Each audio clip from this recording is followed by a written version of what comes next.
Mm.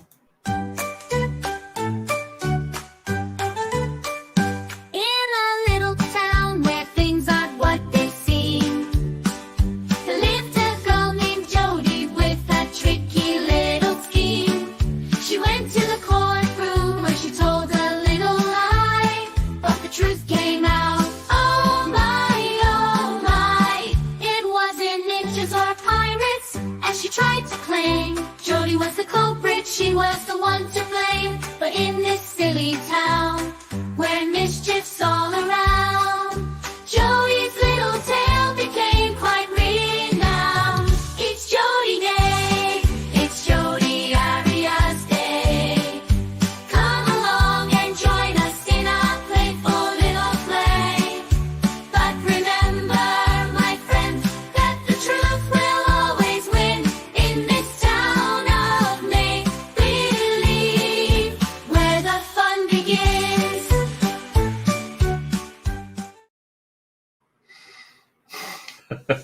Still one of the best AI tunes I have ever created. How are you doing, now Dave? I'm here. I'm good. I was frozen for a minute, but Okay. hey, it's Jodi Day. It's Jodi Day, and it is the final part of the prosecution's closing argument, and then we will go into what the defense will say. Yes, Mm. yes, and all the nonsense that we've heard in the prosecutor's closing arguments is going to be trumped tenfold with the state's with the defense's nonsense. That's Yeah. my prediction. This Yeah. is going to be an absolute train wreck of a defense closing argument, even more so than the state's. These attorneys are like fumbling their way through this case, but at the end of the day, I mean, she's guilty as hell. I don't think a good defense could have proven her case, or even a worse prosecution could have led to an acquittal. I just don't see it. The only thing that could have saved Jodi happened pre-trial with motion eliminate and everything, how to get everything out. But nah, the moment she changed her story was her complete undoing. Had she continued with the other story, she might have been harder to convict. And Dave froze again. And Dave froze again. It's weird because since he's on a boat, he should be able to catch a good stream. Didn't. Oh, yes, Matt. Dave is on his boat.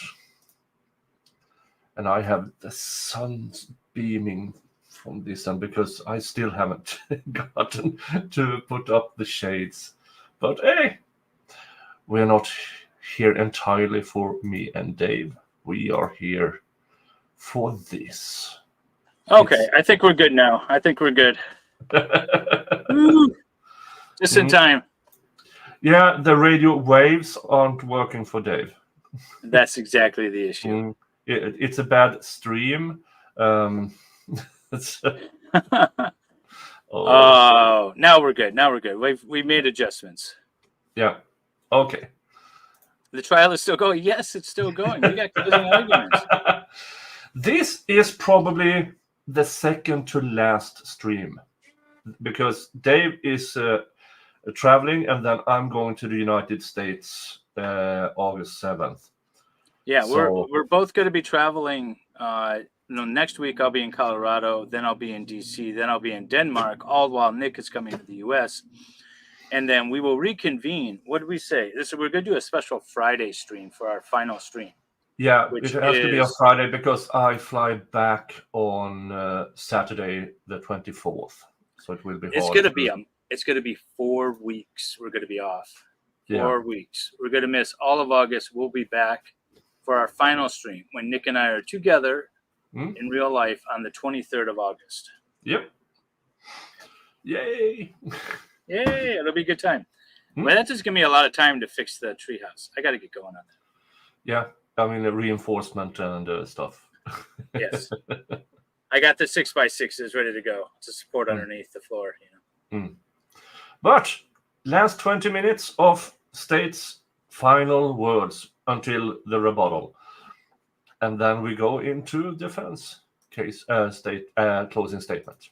All right, let's go. Of a felony, she killed him. That's basically what the law says.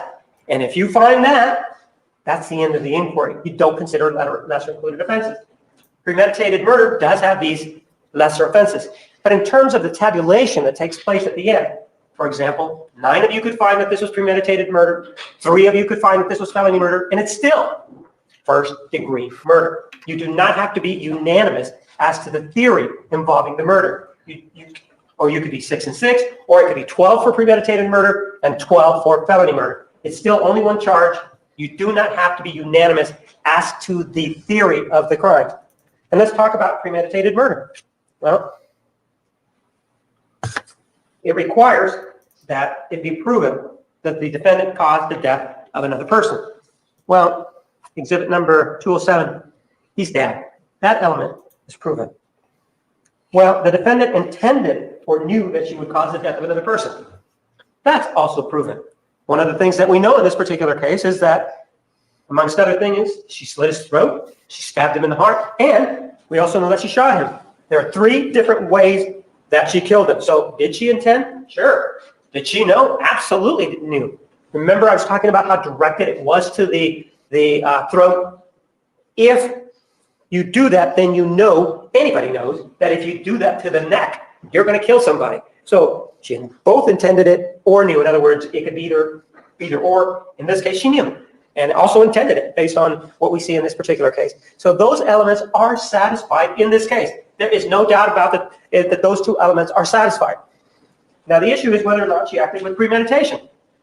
And premeditation means that a defendant intended to kill another human being, and then there's the disjunctive or knew. It doesn't say the defendant intended to kill another human being, and then it stops. It says intended to kill another human being or knew she would kill another human being. That is the element that's above in number 2. She knew that she was going to kill him. There's 3 different ways that she killed him. One of those 3 satisfies this, knew she would cause the death of another person. And after forming that knowledge, after knowing that she was going to kill him, because it talks about intending or knowledge, after knowing that she was going to kill him, because it talks about intending or knowledge. This is proof that anyone can spin anything. After forming that intent or knowledge, reflected on the decision before killing. And the key here is, what is reflection? What does that mean? And it defines it for you. It tells you that it is this reflection regardless of the length of time in which it occurs. That distinguishes first-degree murder from second-degree murder. What that is telling you is that you don't even have to have a day between the thinking and the knowing. You just have to have a length of time regardless of the length. So it can be very short. It can be as short as stabbing him in the shower, and then after a couple of minutes, it can be very short. It can be as short as stabbing him in the shower, and then after a couple of minutes, chasing him down and going for the throat. No one can dispute that he walked that way to get away from her. No one can dispute that he was already injured. He was already going to die. When this was applied, by this I mean the strike to the throat, she knew he was already going to die, but that type of injury indicates you want that person to die. Additionally, when she shot him in the head, although reflection is not necessarily prolonged. Again, it's telling you it doesn't have to be days. It doesn't have to be hours. It doesn't even have to be minutes. And then it tells you in the space and time between the intent or knowledge to kill and the act of killing may be very short. In this case, I guess it depends on who you ask. Knowledge to kill and the act of killing may be very short. In this case, I guess it depends on who you ask. This was a long period of time for Mr. Alexander to be going through this. Just a long period of time between the stab, close to the heart, the shower, and he was defenseless to the time that he was Thank you so much. trying to get away, Thank you. going along the wall, and absolutely falling down. So in this case, it can be very short. She killed him 3 different ways. She knew that she was going to kill him. Additionally, not only that, she brought the implements. She brought the gun. If she didn't bring the gun and it was Mr. Alexander's, did she have his permission to take that gun? According to her, it was his gun. If she took his gun, then that's a burglary. And if during the burglary somebody dies... Wait. Let's just think about his argument. If she is lawfully engaging in self-defense, like so in order for there to be, I know I'm not a self-defense expert. You probably want to confirm this with Andrew Braca, but you have to not be engaged in any criminal activity, be lawfully in the location that you are, and be objectively and subjectively in fear for your life, and then you can exercise self-defense, right? So what he's trying to argue is that even if she's lawfully allowed to be there, and she's objectively and subjectively in fear for her life, she can't use self-defense because she used his gun, the perpetrator's gun, and therefore it's burglary, therefore she's committing a crime, and therefore it can't be self-defense. How stupid of a logical conclusion that must be in order for that scenario to be correct. Yeah. Right? Yeah, I'm a bit dumbfounded. I mean, say what now? If you take the gun from the guy who's pointing a gun at you, then you've burglared him, and therefore you're not justified in shooting him. I don't know. That's a stupid argument. The gun. If she took his gun, then that's a burglary. And if during the burglary somebody dies, i.e. stealing the gun. See, I knew that's where he was going. Either way you look at it. But we'll talk about that in a little bit more. And an act is not done with premeditation if it is the instant effect or a sudden quarrel or heat of passion. How do you know if it was or wasn't the instant effect of a sudden quarrel or heat of passion? Well, you can take a look at some of the photographs that we have, and they will tell you that it wasn't the instant effect of a sudden quarrel or heat of passion. 160 tells you that guy looked like he's ready to fight. Somebody who is telling us that. A liar who was dressed at the time. A liar who was poised to... That was argued in that boy toy hiding in the closet that shot and killed the husband. It was argued that because he used the husband's gun, it couldn't be self-defense because he was effectively burglaring the husband. It's a stupid argument. Just think about that logically. Whatever side you come down on, Jodi Arias or this closet hunting guy or whatever, just think about the logic behind that. And is that a system that you're comfortable with? Stupid. Yeah. Strike. If she didn't have a plan, why does she have her clothes on? Why does she need to have her clothes on? And why is it that the gun is with her? She says, oh no, the gun belonged to Mr. Alexander. But if you remember on June 10th of 2008, she called unsolicited to this police officer and said to him, oh no, Travis never had a gun. Travis never had a gun. The only thing that he had were his fists. So, and you have that on tape. There is no doubt that she said it. In fact, there is a tape that says, Jodi Arias' number is whatever it was, and you heard her voice. And you also heard her saying, he did not have a gun. At that time of the investigation, she didn't know how important it was going to be. She didn't know what lies she was going to be telling in the future. She said he did not have a gun. So if he didn't have a gun, she brought it. And you know that she did bring it. You know about the supposed burglary of her grandparents' house. And so she says that in order for you to believe that this was a sudden quarrel or heat of passion, you have to say to yourself, well, she called the police on her own and she lied to him, but since she's been such a liar and she lied to us in this courtroom, I'm now going to decide to believe her when she makes up a story and says, oh, his father gave it to her. And in addition to that, I'm going to have to believe that the shooting did not occur in the closet as she told Alice Laviolette, because that's what she told Alice Laviolette, the person who took the stand. Isn't that what she told Alice Laviolette? Do you remember what Alice Laviolette testified? That's what she told her. And in fact, there was a recording of the conversation between the prosecutor and her at an interview that took place in November of last year, in which you heard her say, oh yeah, she told me that the shooting happened in the closet. You're going to have to disregard all of that so that you can even get to the sudden quarrel or heat of passion. That's the problem for the defendant. Are you going to be willing to do that? Especially when the police have looked in that place and there wasn't anything indicating that there were any bullets there. There's nothing to indicate that he had any cleaning supplies. Nothing to indicate that there was a gun. The other thing that is problematic that would allow you to reach that is these shelves. You would have to, the shelves, you've seen what the shelves look like, those shelves that were in the corner, and by her own admission, she stepped on the second shelf as she was going to get the gun. You saw what happens to those shelves when you put a little bit of pressure. They move down this way. And you saw the photographs, there was nothing that was the shoes that were there. There was nothing that looked like there had been any activity there. Everything, the photographs, the forensic evidence, her statement says that there was no sudden quarrel or heat of passion because she brought the gun. You would have to, again, throw aside everything else she has said to find that there was an instant effect, a sudden quarrel or heat of passion in this case. What do you want to do as you sit back and deliberate? What do you want to do with one of the first conversations that she ever has with the police before she knows what the issues are and says, "You didn't have a gun"? What possible reason or justification can she give you to say at that time, I lied to him? Why? Well, she said before, well, I was afraid initially. She said when she spoke to the officer back on July 15th. That's why I made that first story. Then the second story, well, I was trying to not get in trouble. But those weren't present. Those reasons were not present on June 10th of 2008 when she called this detective unsolicited to talk. It's because she wanted to learn about what the police knew so that she could incorporate it in her story should something come up. But with the truth, you ain't got to remember nothing. And she forgot about some things and made that statement involving the gun. And that's problematic for her. It will stay as part of this record, and it will require you to sit back there and listen to that and say, you know what?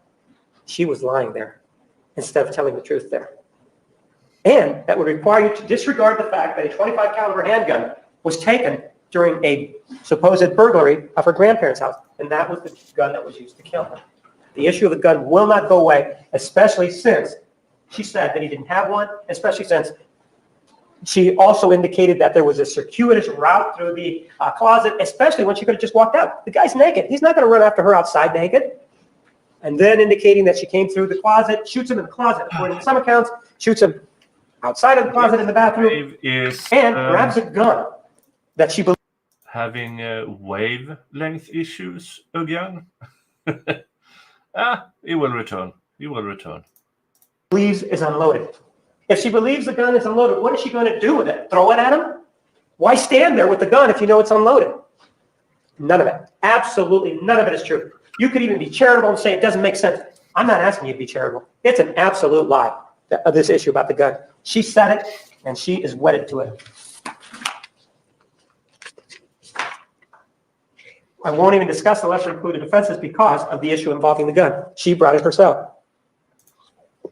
Felony murder requires the state to do two things. Welcome. The first one is that the defendant committed or attempted to commit a burglary in the second degree. What is a burglary in the second degree? And notice it says attempted or committed the burglary. The crime of burglary in the second degree requires the defendant, in this case, to enter or remain unlawfully in or on a residential structure. We don't know if she was invited in. We really don't know if she was invited in at all. So, but did she remain unlawfully?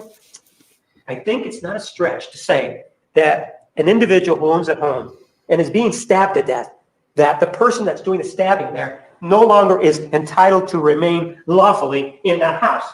No, I may be charitable, I may be a nice guy, but you know what? If you start stabbing me, you're no longer here lawfully. That consent to come in is no longer there. If you keep stabbing me, that's it. It is not a stretch of the imagination to say that. And we understand, the state understands that Mr. Alexander is not here to say, I revoked my consent.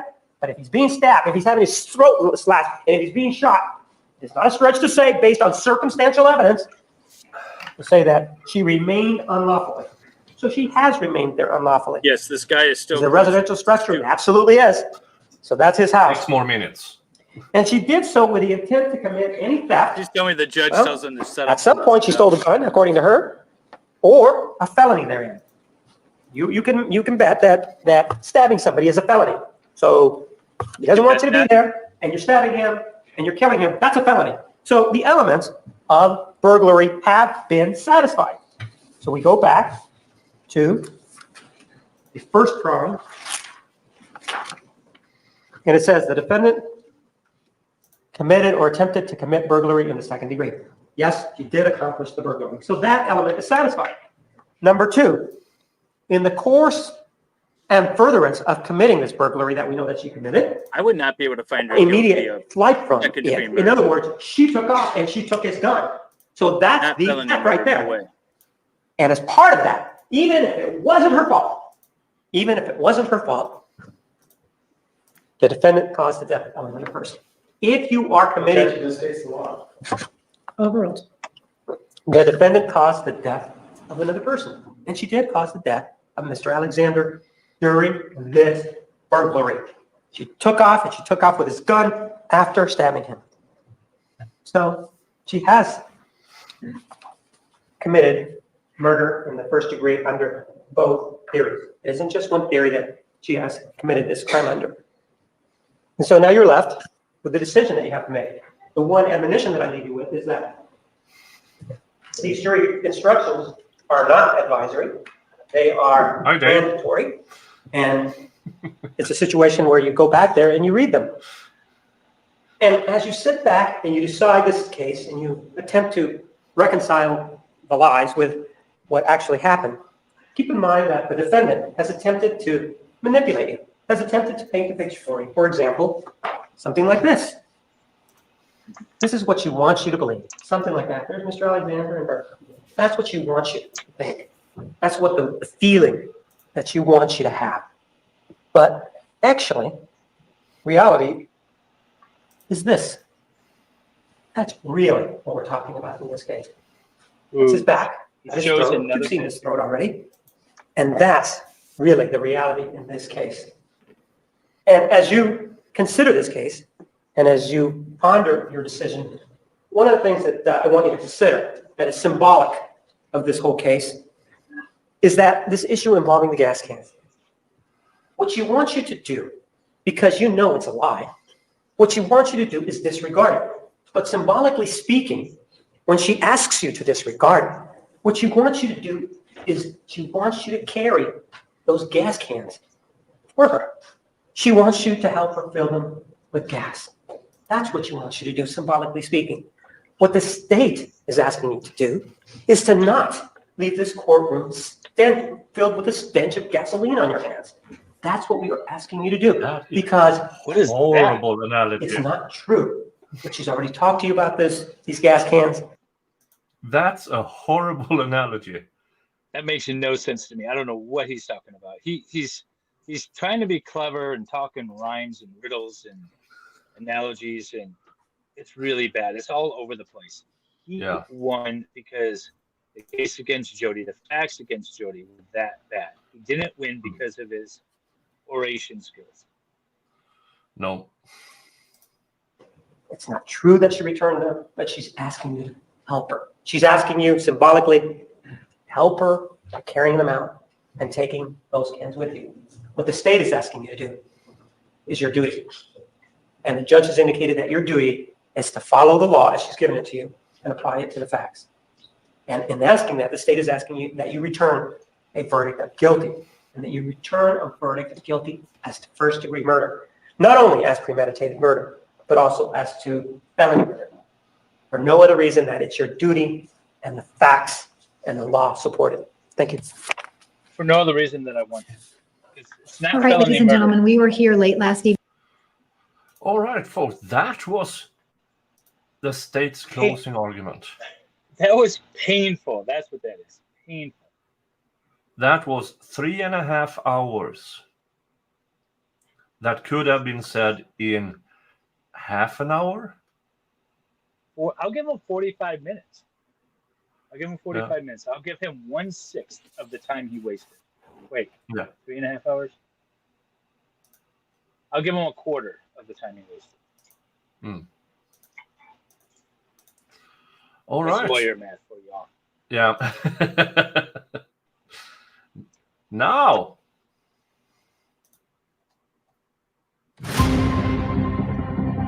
We're gonna go check out Vielhammer.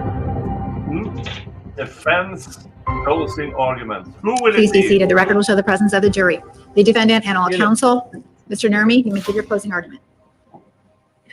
Wait, what? Oh, I got the names confused. Can we get an over/under on the time?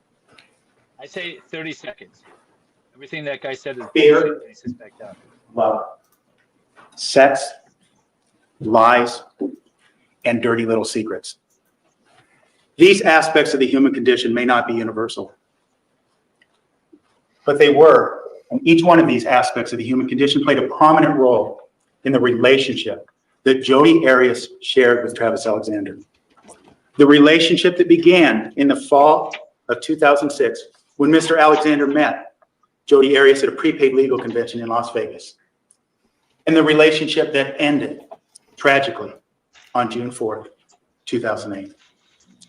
And because these aspects of the human condition played such a prominent role in this relationship, it makes sense that the evidence that you've heard starting on January 2nd is a tale of fear, love, sex, lies, and dirty little secrets.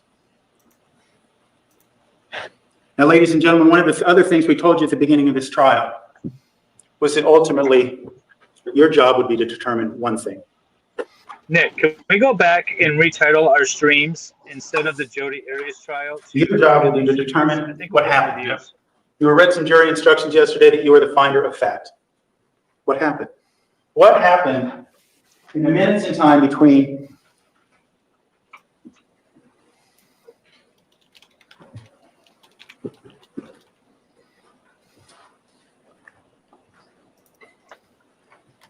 what we see here and Exhibit 159, June 4th, 2008, 5:29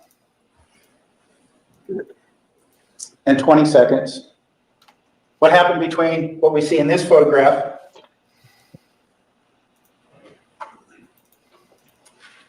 and what we see in Exhibit 162? Mr. Alexander's body being drugged across the bathroom floor at 5:32 and 16 seconds. What happened in those 3 minutes is ultimately what you were to decide. Is this 3 minutes in time? Is this a culmination of a plot, a plan that Jodi Arias hatched in May of 2008, in which she was going to go from her grandparents' home in Wairika, California, to Travis Alexander's home so she could kill him?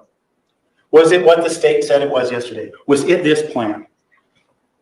Or was it an act of self-defense forced upon Ms. Arias by the actions of Mr. Alexander? Or was it something else? That is ultimately what your job is to determine. Fear, love, sex, lies, and dirty little secrets will help you understand, I think, what happened in those 3 minutes. And as you begin, and we've seen certainly aspects of fear throughout the course of this trial, right? And we'll talk about that more later, but it occurred to me as I began thinking about talking to you this morning that you may have some fear. You've been listening to evidence for 12 weeks now, more than 12 weeks, since January 2nd. And you may feel, oh, maybe I forgot something. Maybe I didn't understand a crucial piece of evidence. Maybe when I get back to deliberate, my fellow jurors will not feel the same way that I do about this case. They won't see things the same way. Maybe you fear how your verdict will be received. Objection. The proper argument. Approach. I'm not sure that's an improper argument. Maybe you're concerned about how, because I've heard juries be instructed on that in opening statements. Keep an open mind. Don't worry about how others will see or feel or think about your decision. I don't think that's improper at all, actually. I don't even know why they would consider that improper. See what the judge says. You may fear how your verdict will be received by those who love Travis Alexander, by those who love Jodi Arias, or by the world at large. But ladies and gentlemen, as the jury instructions that were read to you yesterday indicate, your job in determining what happened between these 3 minutes in time is to do an objective analysis of the facts and evidence presented to you. You are not to be guided by sympathy or prejudice or fear, but instead by your personal belief. And rest assured, each and every one of you are here because all the parties involved believe that you are the type of people that would have the courage of your convictions to stand by your personal belief against whatever pressures you may feel. Each one of you is entitled to deliver your verdict to this courtroom. You do not have to succumb to the pressure of a fellow juror who may not agree with you. You can have the courage of your conviction to deliver your own verdict. You are to have the courage of conviction to deliver your own verdict based on the evidence you've heard, and nothing more. Nothing more. You are asked to put that fear aside and look at the evidence. At the evidence. And before we talk about the evidence and what this case is about, I think it's important to talk about what this case is not about. It's not about Snow White. It's not even about any of the 7 dwarfs. It's not about bad haircuts, and it's not about the sexual orientation of any of the witnesses.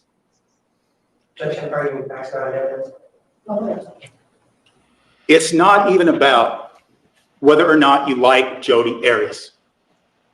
9 days out of 10, I don't like Jodi Arias. Not a good thing to say. Oh. It's not. Oh. Don't tell the jury you hate your own client.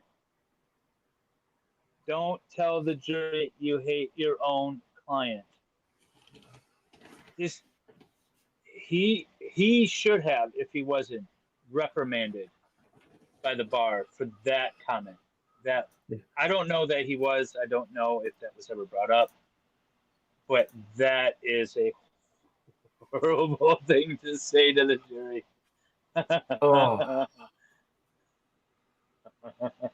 Yeah. Whoever Oh. brought up sexual orientation, they talked a lot about Travis and his like of little boys in Spider-Man underwear junk.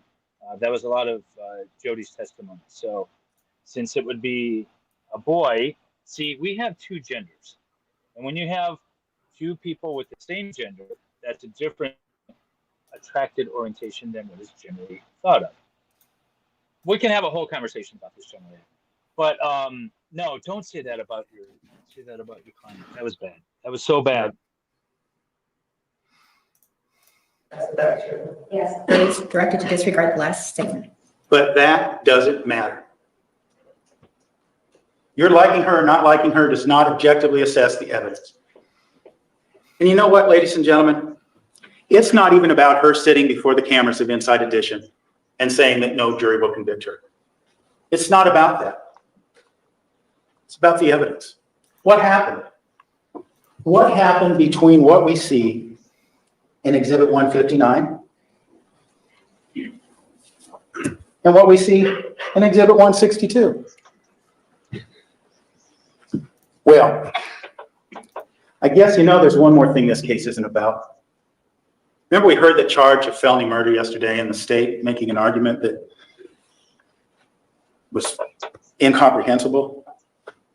This idea that, well, if you believe Jodi's version of events, she's guilty of felony murder because she went to Travis's home and she decided to steal his gun.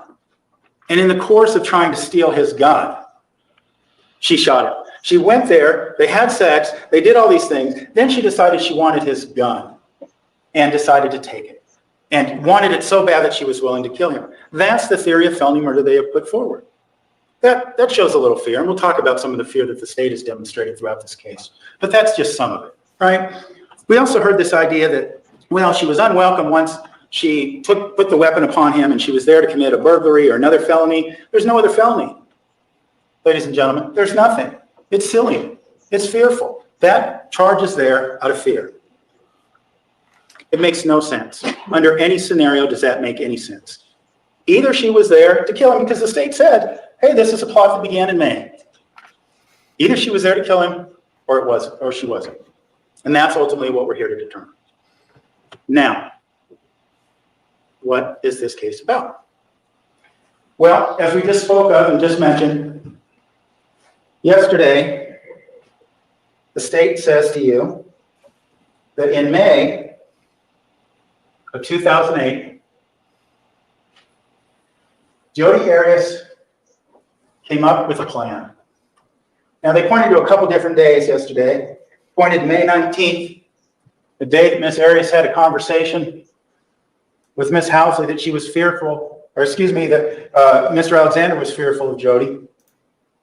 Of course, on May 10th, we heard that they had a phone sex conversation. And on May 26th, we heard this conversation, we heard bits of this, or questions about this conversation, in which Mr. Alexander had called Miss Arias a whore, a slut, and a three-hole wonder.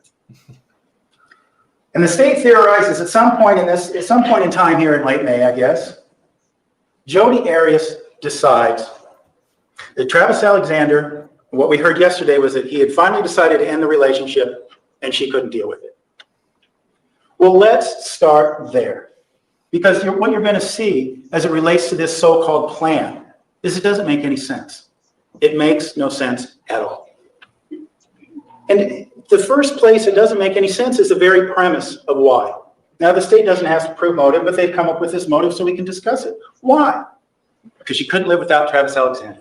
Right? She's crazy. She can't break up with any of her boyfriends. She can't let it go. She couldn't live without Travis Alexander.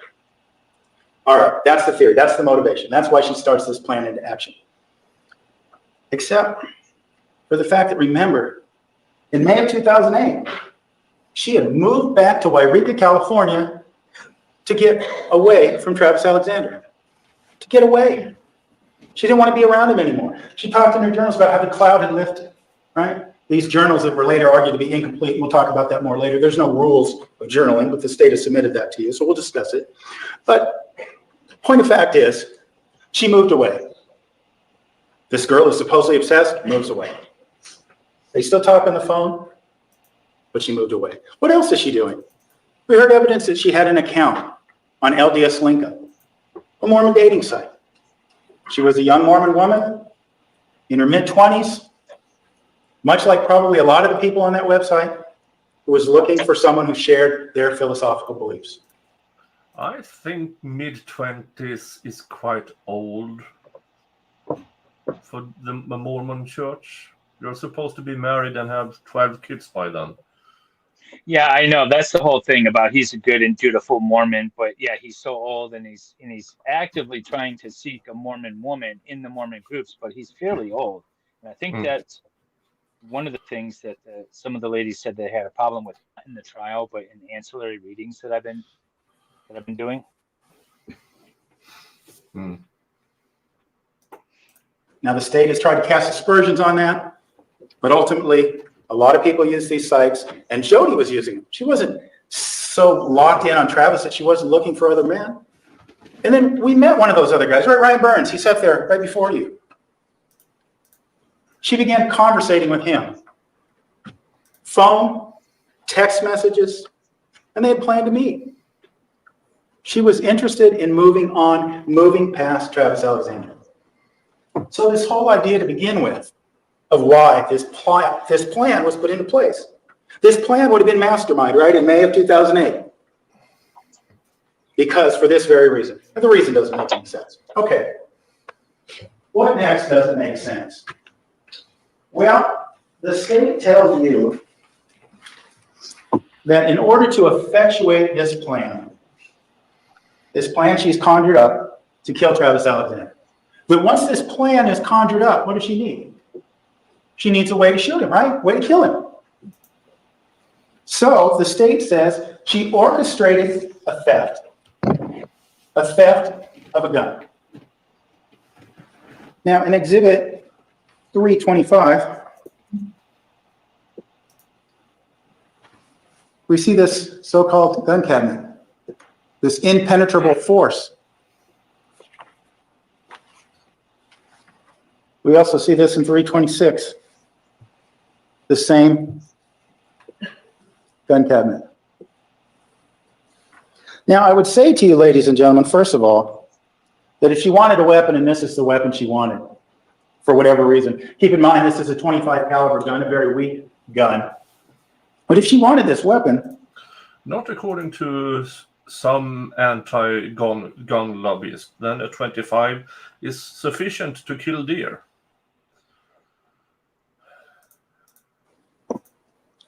and she was going to leave and go to Mesa on a covert mission with a single-minded purpose to kill Travis Alexander, and that's what we're talking about here. She could have just reached her hand in there the day she was leaving and taken that gun.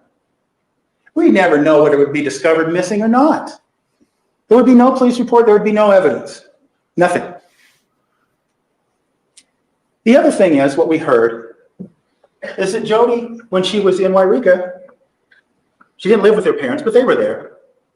And one of the bits of evidence you heard was that Jodi's father owned guns that were not registered. She could have got one from Dad. Probably a more powerful gun. But she didn't, right? Well, that doesn't make any sense. Why would you, first of all, why would you stage this burglary? All right, this burglary that the state wants you to believe is so suspicious. Why would she stage this when she could just reach in and get it or get a gun from another source? You know where else she could have got a gun?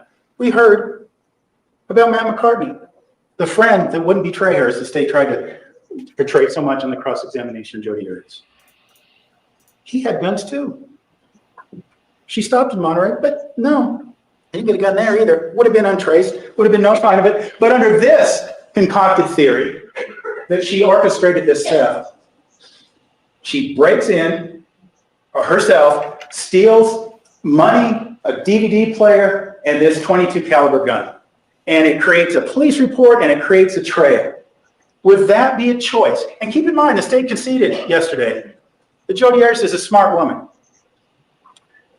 Is that behavior consistent with a smart woman who is planning this covert mission? Keep in mind, it's covert very.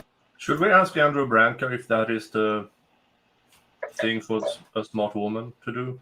No. I'm sorry. I was debating all kinds of stuff in my chat. I didn't catch the question or the statement that he made. What did he say? Well, his statement was that the state admitted Jodi Arias is a smart woman. Would breaking into her own home, stealing money, a DVD player, and a .22 caliber gun, would that be the actions of a smart woman? And I thought to myself, let's ask Andrew Branca. You know, a lot of his arguments are ringing hollow and borderlining inappropriate. So, you know, the first thing that caught my attention was, you know, when he said, there's days I don't like my client. You don't say that. And then this one is like, well, she's smart. Would a smart person do that? I feel like that's an argument that an improper defendant would say. That's that's one of Sarah Boone's arguments. You know, yeah. I'm a smart person and I wouldn't have done this because I'm smart, you know. So I don't know. It's just so it's not necessarily wrong. It's just a stupid argument. Who's this woman, by the way? Is that Jodi's grandmother? I have no idea. She looks familiar. That's what the state said yesterday. Covert mission to go to Mesa, Arizona and kill Travis Alexander. Why would you start a trail? The type of gun, the bullets, everything. It doesn't make any sense. Why would she do that? So now we have two nonsensical propositions. Why she would want to kill Travis Alexander and how she obtained the weapon. Well, ladies and gentlemen, the nonsense kind of continues from there. Because, nonsense. Of course, what else would she need to go on this covert mission to Mesa, Arizona? Well, she needs a way to get to Mesa, Arizona, right?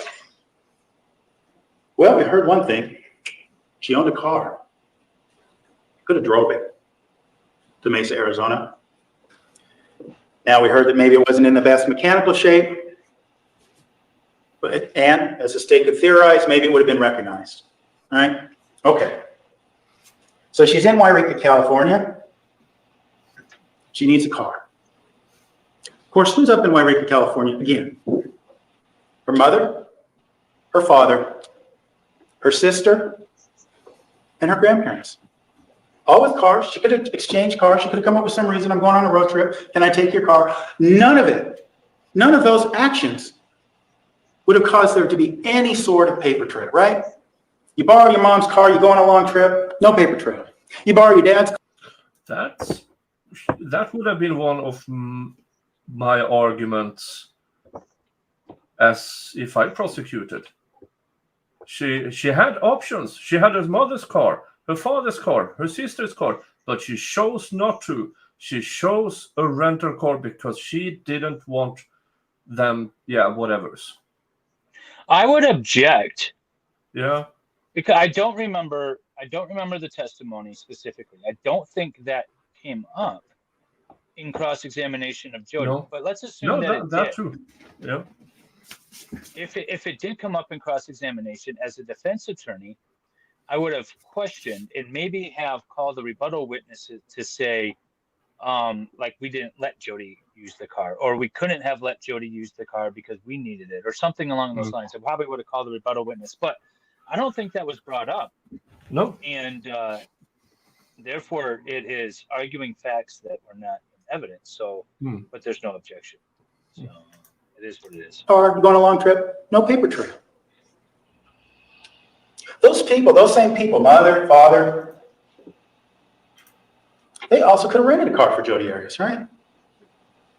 Nothing linking it to her, but does she do that? Does this smart woman who's planning this covert mission, does she do that? No, she doesn't. Oh, yeah. Also, that she didn't write that. During the Ashley Betterfield cross-examination, she was compared a lot to Jodi with regard to the mannerisms of her testimony. I found her to be credible, but annoying, as opposed to Jodi, who I found entertaining, but not credible. So those are the two. Like I say, Ashley was annoying because she has kind of a high-pitched voice. She was crying a lot, but I found it to be genuine. I just didn't want to listen to that tone, so I was turned off a bit, but I did believe her. Jodi was the complete opposite. Jodi was entertaining as hell to watch. I wanted to listen to every word she had to say, but I didn't believe a word of it. So I guess that's the big difference between Ashley's testimony yesterday. No, I don't know if I believe everything Ashley said, but that's beside the point. Do I believe the prosecution put up a good case? No. I think they put up a horrible case. Yeah. It's bad facts. It's good. Yeah. I mean, it was tolerable prosecution. I'm not a fan of the prosecutor's methods on a lot of things that she does, but it was decent enough. I would say even good prosecution, but bad facts, as opposed to this case, which is just all kinds of bad prosecution, but really good facts. So he won in spite of his own actions. car in Redding, in Wairika, California, did it instead in Redding, California, because she didn't want to be recognized in Wairika. But she had lived there for years, number one. And number two, Redding, she was with her brother, and at that time, his fiance. So there were witnesses to her being in Redding, California.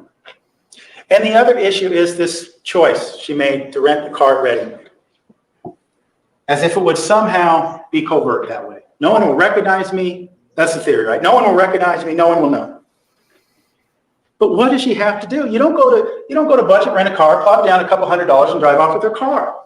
Car rentals don't work that way. You give a driver's license and a credit card information. There's a pretty clear paper trail as to what took place when she went to the Redding airport.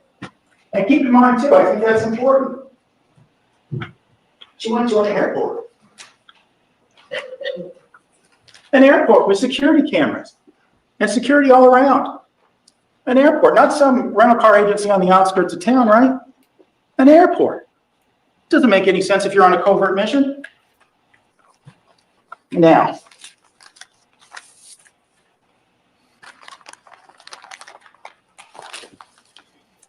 let's take a look at this paper trail.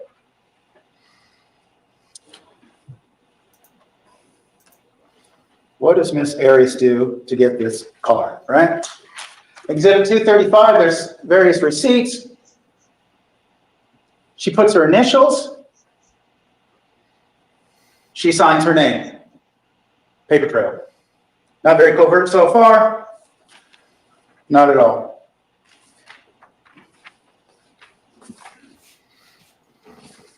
Now, adding to this level of nonsense again, and this kind of gets into lying as well. This idea that, well, Jodi didn't really reserve the car online at Priceline, as she said. She lied to you. She really did it at budget. But let's take a look at these. I agree, receipts Amy. here. He's actually doing a really good job of Excuse linking me, up all thanks. the evidence than the state was. She got the car. Yeah. When did she get the car? She got the car in June, right? As she was getting ready to go on this trip. She gets the car in early June, right? June 2nd, she gets the car. She returns the car on June 9th.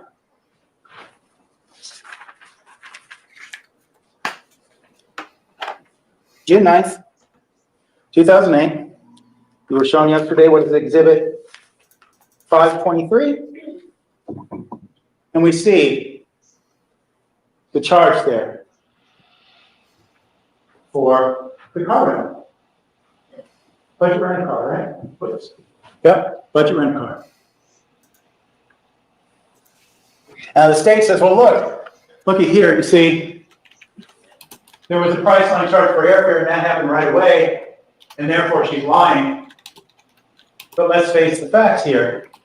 That $233.97 that you see up there, that was charged when she returned the car. Airfare and car rentals are different. Under these times, we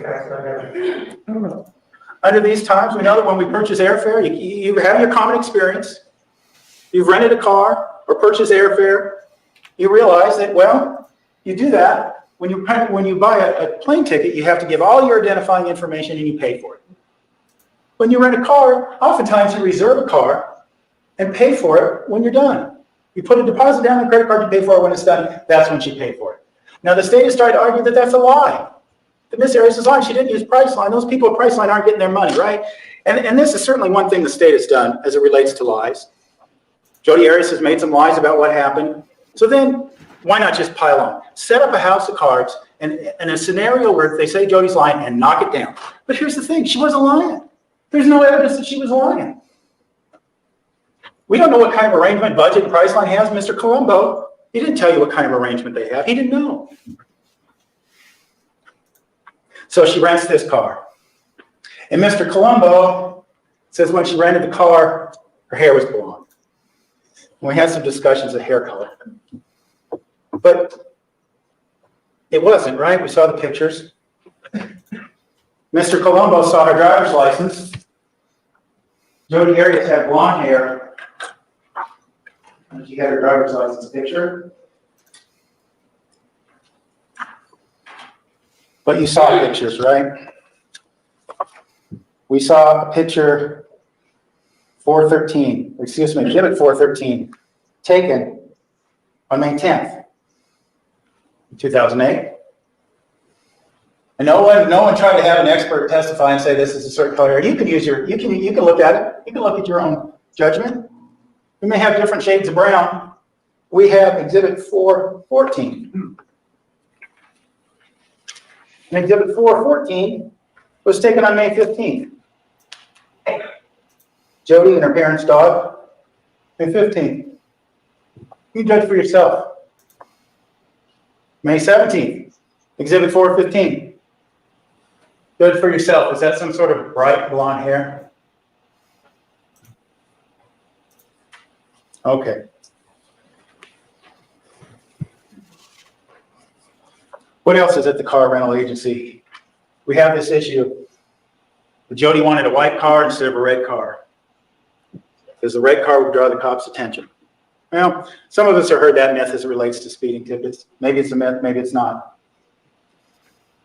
But with everything else, so far we have nothing that makes sense about a covert mission, right? Nothing. The difference between a white car and a red car isn't going to be the difference between being found and not found, being discovered and not discovered. And many things we can talk about in that regard, but that doesn't make any sense either. But that's a big deal. Okay. Now you would think, ladies and gentlemen, wouldn't you, that if somebody was on a covert mission, right? And now we're at June 2nd, she's in Reading, she's got the car. And under the state's theory, she has the car, she's got the gun. She's ready to rock, right? So does she then go from Redding, California to Mesa, Arizona, nonstop in order to go on this covert mission to kill Travis Alexander? You don't stop anywhere, you don't visit any people, there's no witnesses. You go in there clean and you do your business, right? Did she do that? Oh, no, she didn't. Doesn't make any sense. What does she do? She stops in Monterey, California. What does she do in Monterey, California? She visits 2 former boyfriends. This crazy woman who can't let it go has friendships with 2 of her former boyfriends, Matt McCartney and Daryl Brewer. Is she just hopping She had a from polo relationship stick with to Daryl's polo son stick on her because they were way? together so long. So she had breakfast with Daryl and his son and spent some time at a karaoke bar with Matt McCartney. So what she had done, if she's on this covert mission, is it's not quite so covert anymore now, is it? We've alerted the world to this gun theft. We've alerted the world to the rental car, and we've alerted the world to where we're going, or the presence. And then Daryl Brewer says, well, she told me she was going to Mesa. I need a gas can. Well, if this was a covert mission, first of all, and I would submit to you, he was probably mistaken about Mesa. She did go there, but whether or not she was planning on going there or not. But think about it. If this was a covert mission, would you say to your ex-boyfriend, can I borrow a couple gas cans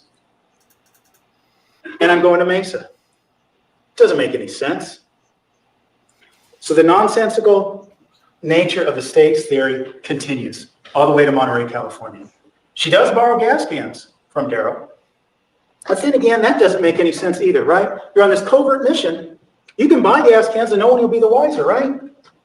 But you borrow gas cans because you say, you're going to Utah, I don't know the way, gas may be more expensive, what have you. She's not familiar with the route, so she borrows gas cans. As they often did, you heard Daryl Brewer say, as they often did on their road trips. It wouldn't make any sense as far as this covert mission goes, right? Well, what else happened in Monterey? Did she just do that and nothing else? No, something else happened.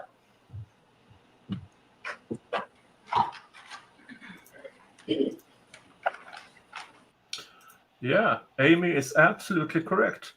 Jodi on the stand said she didn't know she was going there until after she left Daryl's house because Travis called after. Yeah. Jodi's story is she doesn't know. She didn't know that until she left Daryl's house. Travis called after. So this is against her testimony. Yeah, it is. Well, that's why you have attorneys. They can spin whatever. Yep. You saw weeks ago some receipts. Receipts for various things. Gas.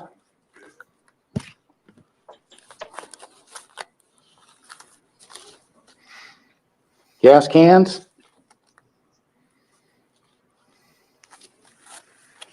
But what happened in Monterey in terms of those receipts?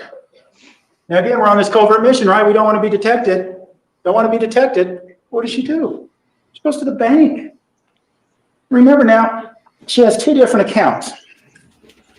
With Washington Mutual, she has a business account and she has a checking account. So what does she do? She deposits some money into one account. She deposits money into another account. Notice the account, one account ends in 8006, one ends in 7148.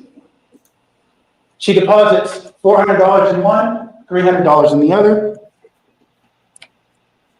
And we also have a deposit in 237007 of $100 into 7148. So as we look at exhibits 237005, 237006, and 237007, what do we have? Let me make sure you can see them all. What do we have? It's funny. He picked up on We have transfer of money gas between. receipts were.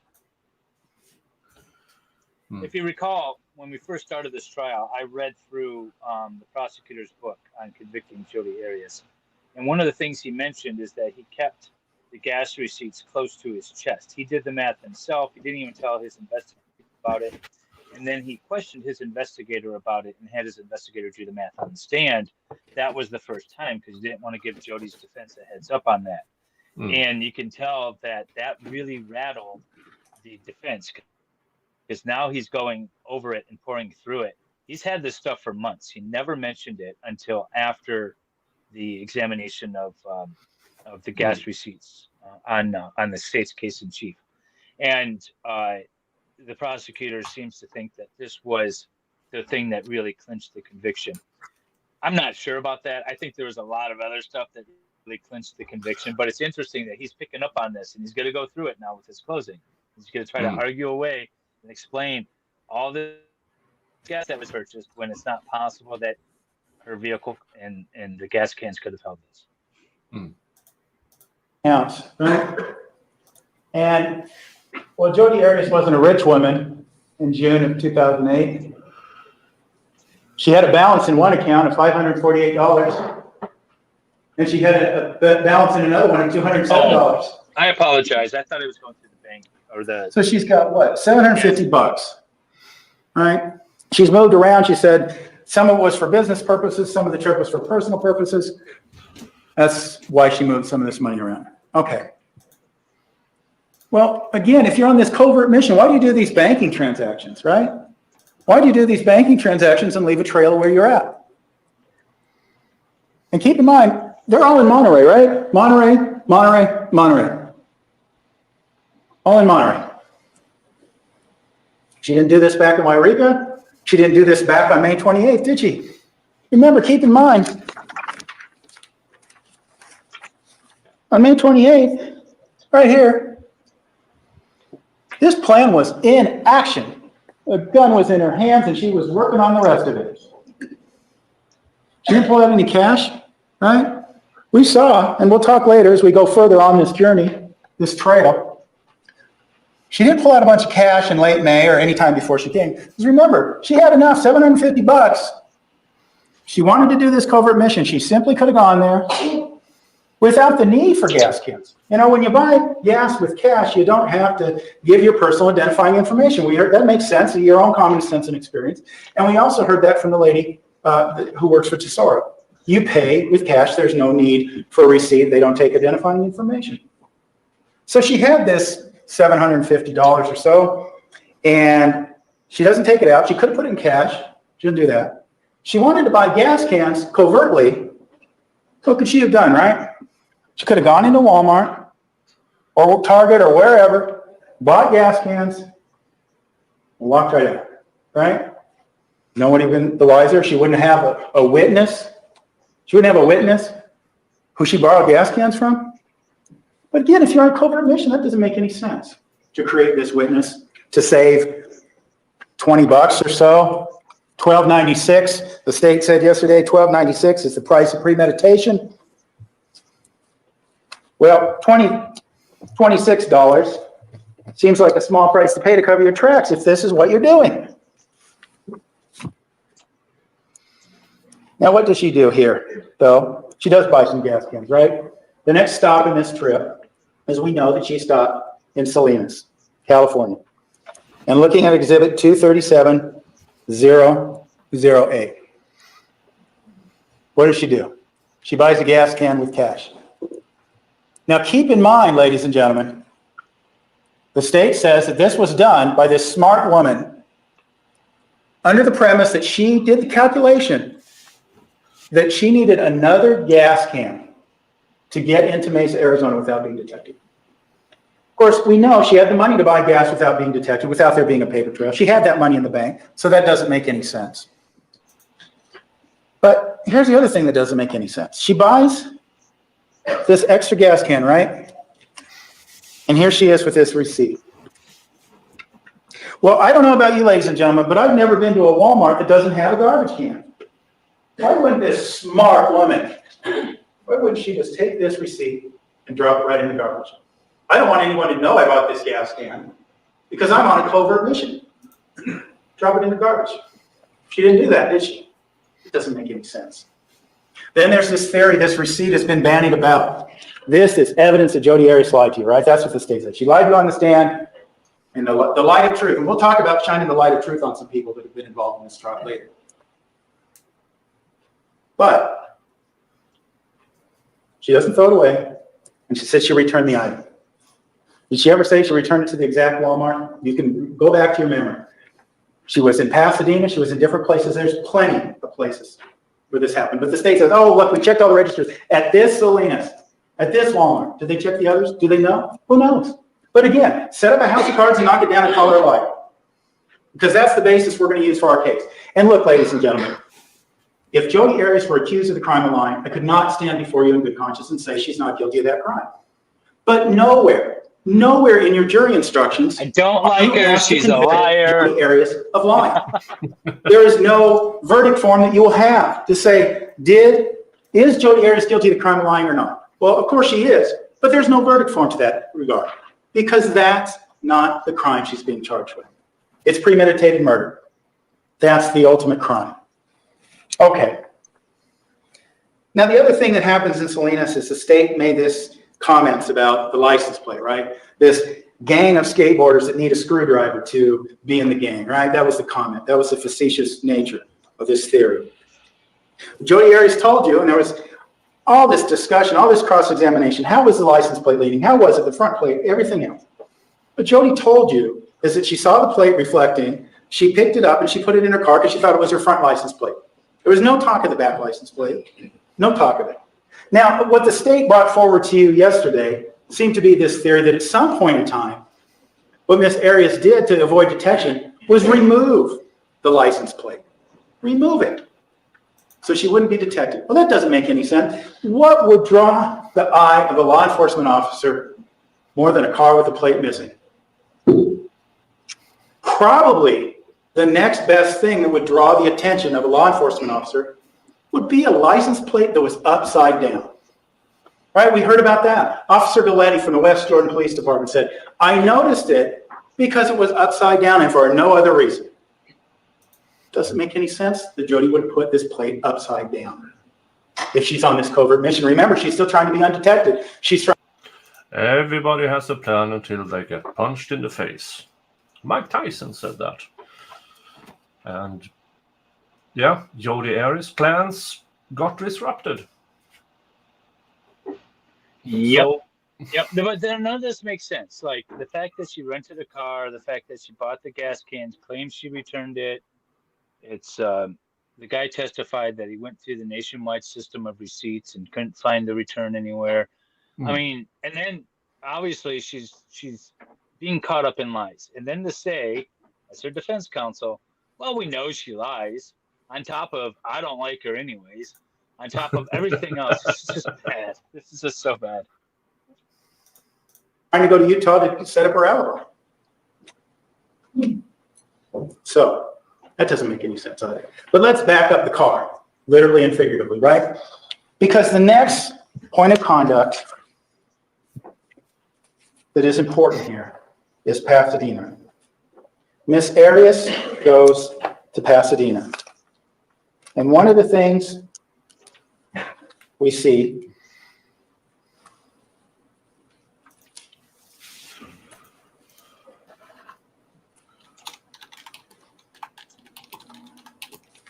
is that she bought gas. Now, of course, it'll be the last receipt I pull up, but we can see she bought gas in Pasadena.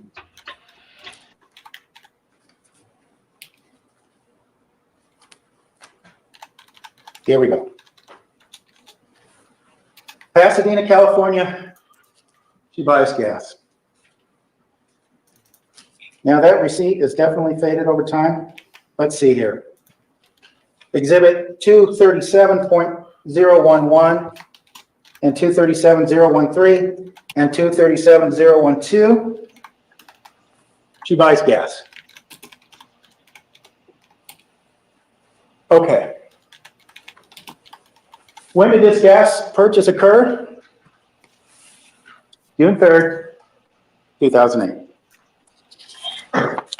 Why would she save the receipts? So on June 3rd of Why would she save the 2008, pictures? Miss Why- Arias is in the midst of a covert mission to Mesa, Arizona, designed with the single-minded purpose of killing Travis Alexander. June 3rd. She had all that money in the bank. She doesn't take it out. And she goes to an Arco in Pasadena, June 3rd, about 8:42 in the evening, and she buys gas. She makes 3 separate purchases for gas. One of them right here on the right. Boy, that's a debit card. That can be traced. Gee whiz, that doesn't make any sense if you're on a covert mission, does it? And of course, she kept the receipts. Well, that doesn't make any sense if you're on a covert mission to keep these receipts. When she filled up her gas cans, and keep in mind, when we talk about all this, you know, the state says, oh, it's positive. She had to have 3 gas cans because of the amount. But they haven't provided you a lick of evidence as it relates to how much gas that Ford Focus holds. Not a lick. Those calculations are based on nothing. But okay. She creates this paper trail. She buys all this gas.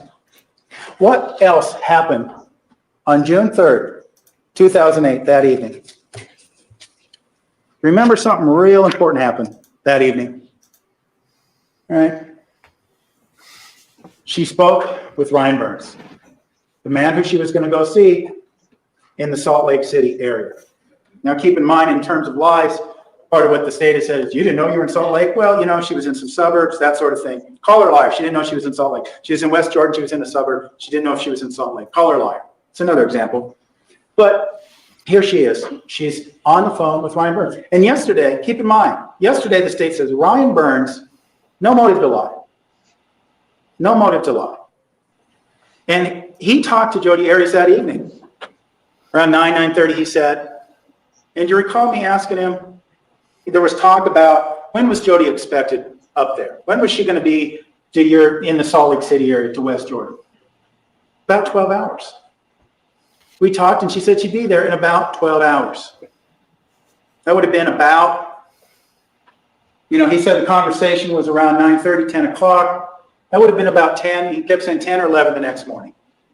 The morning of June 4th. She was expected in Utah on the morning of June 4th, about 10 or 11 in the morning. Now, getting back to what I asked Mr. Burns, I asked him, when you talked to her, did she say anything? Did she make any excuses as to why she might be late? No, she said about 12 hours.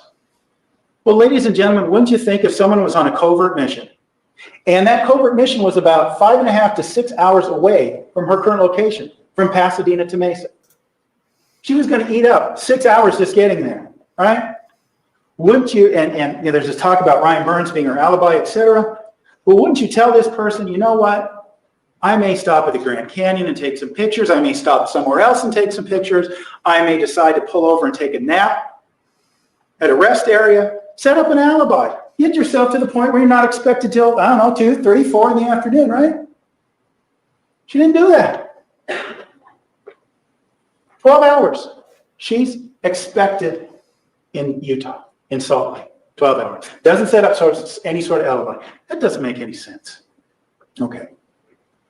So far, as it relates to this theory of premeditation, we really have things that don't make sense on this covert mission. We have one fact that admittedly, I'll admit to you, looks bad, right? Her phone goes off somewhere near Pasadena, California, and it doesn't get turned on until somewhere near the Hoover Dam a day or so later.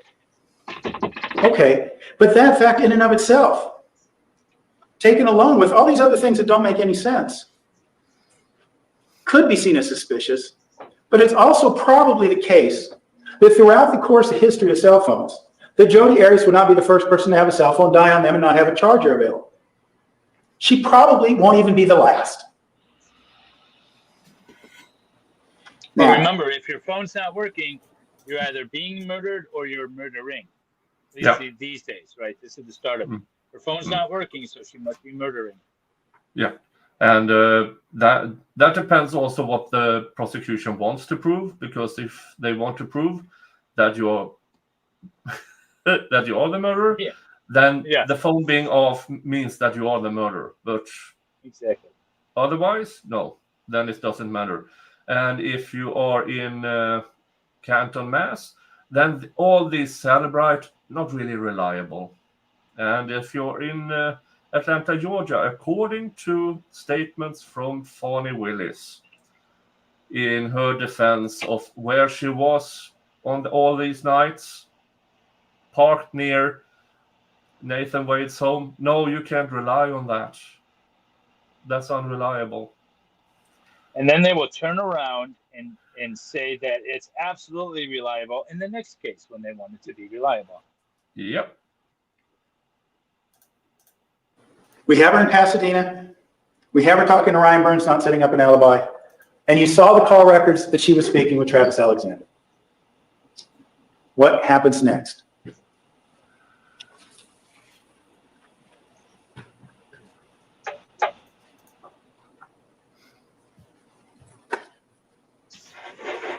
Showing you Exhibit 36. This is Mr. Alexander's office. Remember that Jodi told you that on the morning, what would be the morning now, June 4th, about 4:30, 5 o'clock-ish in the morning, she arrived at Mr. Alexander's home. And he was on the computer watching videos on YouTube. And the videos were of people dancing with boxes on their head, moving their hands around. And there were several of these videos, and we saw that recently, just a couple days ago, even when Detective Melendez, testified. We went through that computer report, and it showed all those videos. And this is another example of one of those house of cards to try to call Miss Arias a liar. She never said that there was pornography. The defense never said it was pornography there. Jodi Arias told you there were people dancing with boxes on their heads, and that's what Travis Alexander was doing. See, Jung? When she was at his home. Now the implication was made, maybe he was. They were watching a video of, I don't remember the band's name, but Around the World. Around the world, around that. Yeah. Come on, sing it. No. Expecting her, maybe he wasn't. But we know there was phone calls. Jodi certainly told you he was expecting her. And if he wasn't, and keep in mind, of course, we're supposed to believe, and we'll get into that a little more later, we're supposed to believe that he's so scared of her, right? He's afraid of her. So my goodness, how could she just walk right in the house and then sleep with him, sleep in the bed, and then get up and take pictures of her? He's so scared of her, he's taking naked pictures of her in his bed. That is a new level of being scared. But anyway, let's go back to 4 in the morning. Well, Salvador would be scared. He'd be nervous. Salvador had the opportunity to take nude photos of Jodi Arias on his bed. He'd be so scared. I can imagine him trembling. I think there's some credibility to that. Yeah, Sal, if you start dating Jodi, don't shower at her place. Don't shower at your place and she's there. Wait until she's gone, then you can have a shower. There they are. What Jodi said is that Travis had his back to her watching these videos. Now, ladies and gentlemen, let's keep in mind here. This plot began back in May. And there she is. Under the state's theory, she's got the gun. We also heard the state say yesterday that she had the knife with her. They don't give you any evidence to support that, but she said they had the knife with you. So she has the implements of Travis's destruction in her hand. His back is to her watching the videos. We know he was watching the videos.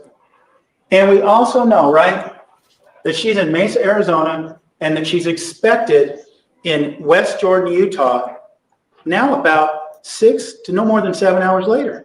This is almost 5 in the morning. Now, wouldn't you think, ladies and gentlemen, somebody is on this covert mission. They've done all these things to prepare themselves for the moment in time when she could kill Travis Alexander. Did she shoot him right then and there? I mean, she had the gun, she had the knife. Why wouldn't she do that? That was her point of being there. Why wouldn't she do that? God, that doesn't make any sense, does it? And then what do they do? What do they do next? We heard about drinking some water and Travis wanting to have some sex, and Jodi was too tired.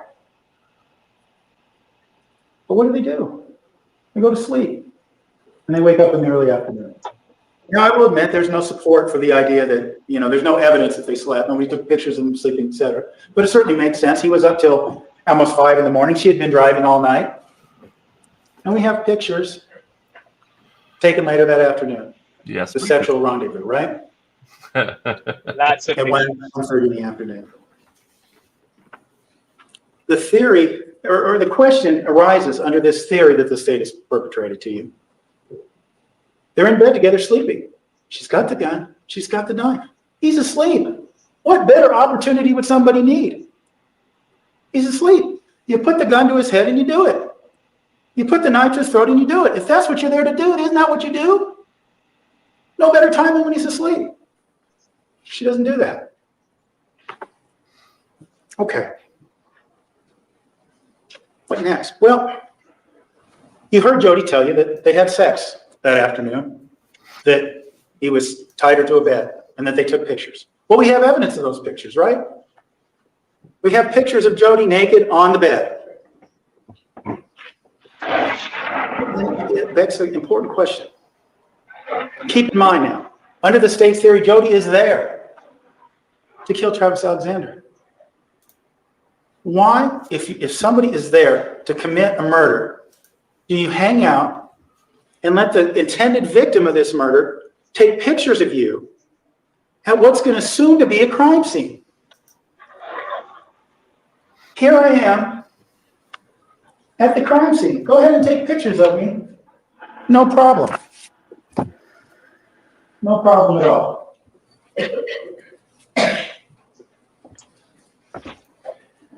Now, that doesn't make any sense, does it? And we'll look at some of those pictures perhaps later.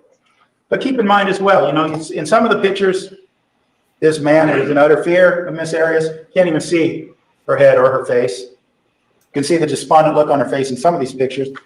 But keep in mind what was taken on June 3rd when she's on this mission. A picture from her own phone that she took in advance of being in Mr. Alexander's house. Another exhibit, 638, a picture that she took on June 3rd, 2008. If you're on a covert mission and you've dyed your hair and you've done all this in order to get there and kill Travis Alexander, why are you taking pictures of yourself with this hair color and allowing him to take pictures of you with this hair color? All right? Doesn't make any sense. And not only pictures, nude photographs. And not only nude photographs, but graphic depictions of her genitalia. Doesn't make any sense. These are the last thing you would want if you're there to commit a homicide, a murder, is to have pictures of yourself taken. A roast beef sandwich. That's what happened. There's no dispute that that's what happened. Wait, did you just say roast beef sandwich? So now,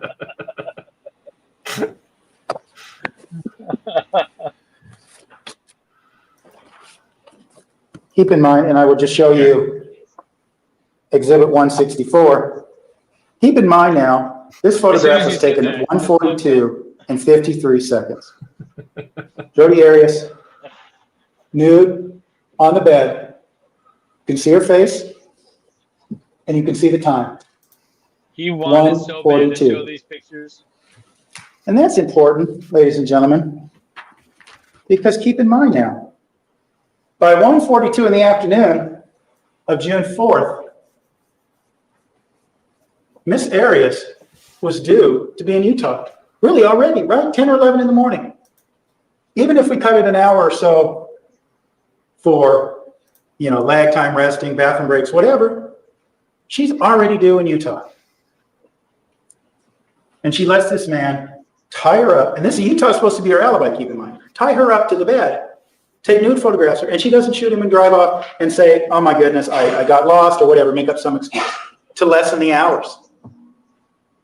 But she didn't, right? She didn't.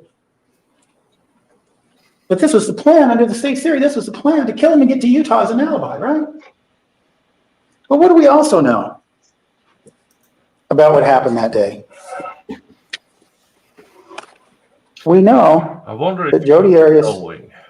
sat around, hung out with Mr. Alexander in this office, and that he threw some CDs. Now, yesterday, the state postulated to you that she knew she was going to Mesa to see Travis. That's why she brought the CDs. So let's back up that forward focus again. Remember what you heard in Pasadena was that she was going there. Daryl Brewer told you his sister had just had a baby. She was going there to take photographs of the baby. And you heard she always takes her laptop and her photographs with her when she does these sort of projects. But also, again, keep in mind now, if you're there and you're going and you're leaving your home and you're going to pack everything up and you're going to kill this man, why would you go and pick up a bunch of picture CDs and show him pictures of your travels together? Doesn't make any sense, right? Not for this covert mission, it certainly doesn't. But now we have the photographs, right? In the afternoon. Travis Alexander in the shower. The state postulated to you yesterday that this was it.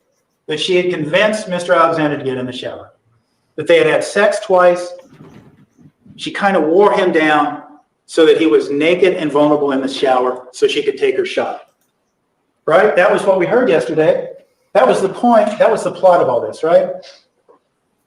And we know from the photographs that this happened at 5 o'clock in the afternoon, about 5 o'clock in the afternoon. And keep in mind now, the state has theorized throughout this case that Jodi Arias had the knife and the gun with her in the bathroom. She had Mr. Alexander naked, vulnerable in the shower, and she was waiting for her moment in time. Yesterday, you saw the picture of Mr. Alexander sitting in the shower. We saw the top half of that in Exhibit 159, right? You see the water dripping off his face. We saw that a few moments ago. And then there's the next photograph where he's sitting in the shower. They say this is where she decided to make her leave, to make her move while he's looking at her. Yeah, you know, funny thing is, it seems like is what we have in Exhibit 142. We have Mr. Alexander right there, don't we? He's in the shower. Look at his head. Face completely against the wall. Arms up. Defenseless. Vulnerable. Still naked. Under the state's theory, that would matter. But be that as it may, there he is. Now keep in mind, ladies and gentlemen, this is at 5:22 and 36 seconds. She's waiting for a moment in time to strike. She's waiting to kill Mr. Alexander. If there's a moment in time, this is it. This right here is it. There he is. He's worn out, he's naked, and his back's to her. His eyes are right against the wall. He wouldn't have seen it coming. That's actually a really good argument. Wouldn't have seen it coming for an instant. And keep in mind, she had the gun, right? She could have just shot him right there if that was her plan. I like that She didn't. argument. Doesn't make any sense if this is a premeditated murder. I like that argument, right? Like, this is premeditated. She was just waiting for her opportunity to stabby. He has his back to her. He's in the shower. She could have done it right there. Instead, she chose to take a picture. That's a good argument, because then it says, well, then what changed? Like, what happened between this time that she took the picture and when she stabby him? Something obviously changed, and that change was him coming after her. That's a good argument. Yeah. Not bad. I still think she's guilty as hell, but that's a good argument. Yeah. And keep in mind, too, this isn't just a moment in time. 5:22 and 36 seconds. 5:22 and 54 seconds is the time on Exhibit 143.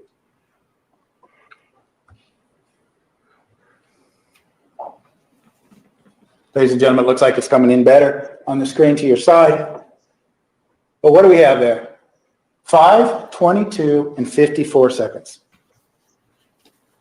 So I'm no mathematician, but it appears we've got about 18 seconds of time. 18 seconds between these two photographs. wasn't just that one picture, that one moment in time, that 1 second where she didn't have time. Mm-mm. Seconds later, he's still there. Showing you exhibit 144. This, ladies and gentlemen, you'll see, this happened at 5:23 and 0 seconds. Same guy, head still against the wall, near the wall, not looking, at 5:23. More time. More time. Again, if this was a time, and keep in mind, boy, ladies and gentlemen, by this time, this has been a week or more of plotting. And there he is. She doesn't do it.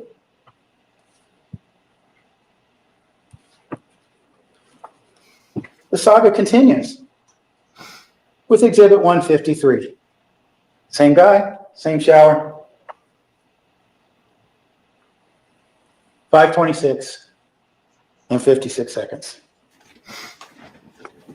Exhibit 154, 5:27 and 12 seconds.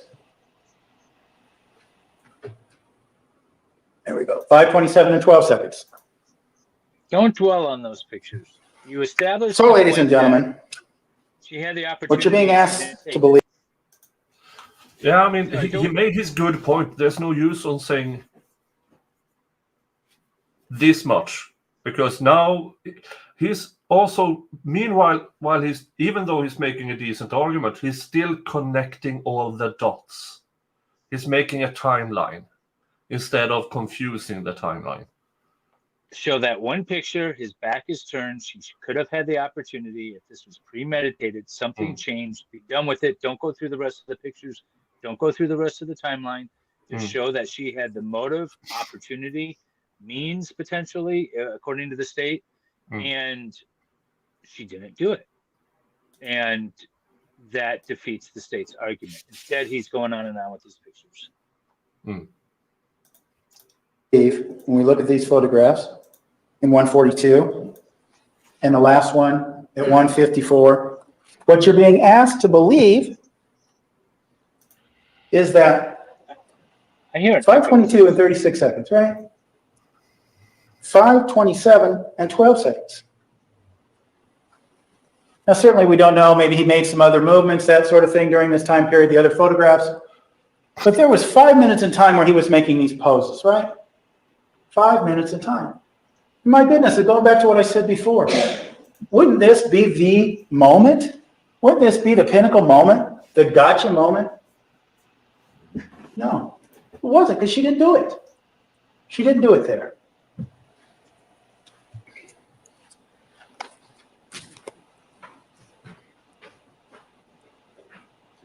I think that last sentence came out better in his mind. That last sentence definitely sounded better in his head than it did when he said it. But I get his point. But just show the one picture. That's all you need to do. Yeah. Recess at this time. It is 10:24. According to this clock, please take a 15-minute break. Remember the admonition, you are excused. Take back to the jury. This jury's like, just please let us go so we can be done with this. Although I think our stream took less time. Record will show the jury's up. Sorry, what to say? I said I think our stream took less time than the trial. The courtroom, we are at recess. Counsel, please approach. Please be seated. The record will show the presence of the jury, the defendant, and all counsel. Mr. Nerman, you may continue. Thank you, Your Honor. Ladies and gentlemen, before we took our break, you and I were talking about the moments in time, matter of fact, for several minutes in time, when Mr. Alexander had his back to Ms. Arias with his hands up, and sometimes with his face against the wall. Thank you. And those moments in time passed without Jodi implementing her plan. Doesn't make any sense. We get to this moment in time here. 5:29:20. He's seated. You can see that. We saw that earlier this morning. But this, according to the state, what we see in picture, photograph number 160, this, according to the state, is the moment in time Miss Arias chooses to implement her plan. 5:30 and 30 seconds. The Mr. Alexander is nude, concede that. Vulnerable, so the state says. Although it seems highly less likely, because keep in mind, here he is right here. Seconds prior, he's looking at Miss Arias. Certainly would have seen it coming. His hands are up.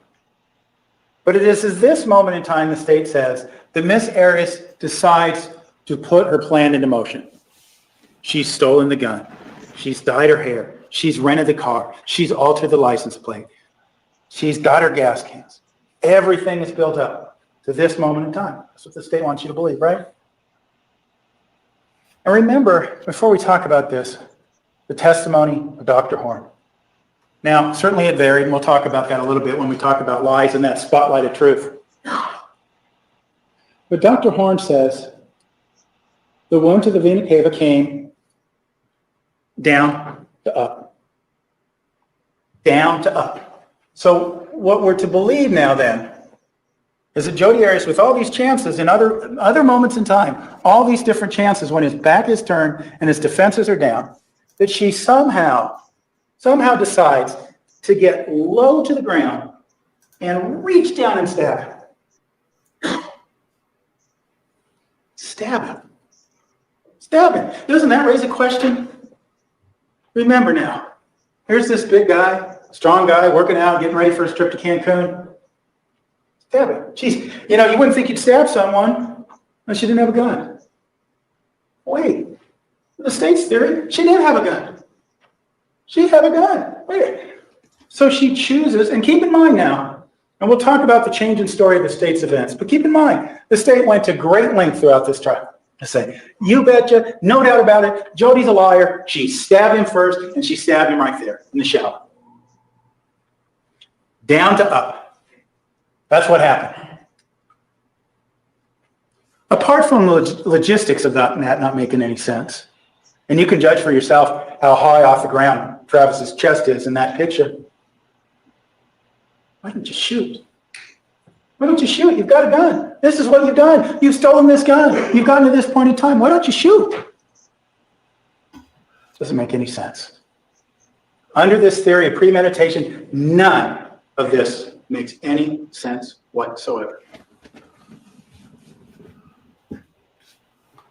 Now the theory goes on as it relates to premeditation to say, well, Jodi did this fantastic job of covering her tracks.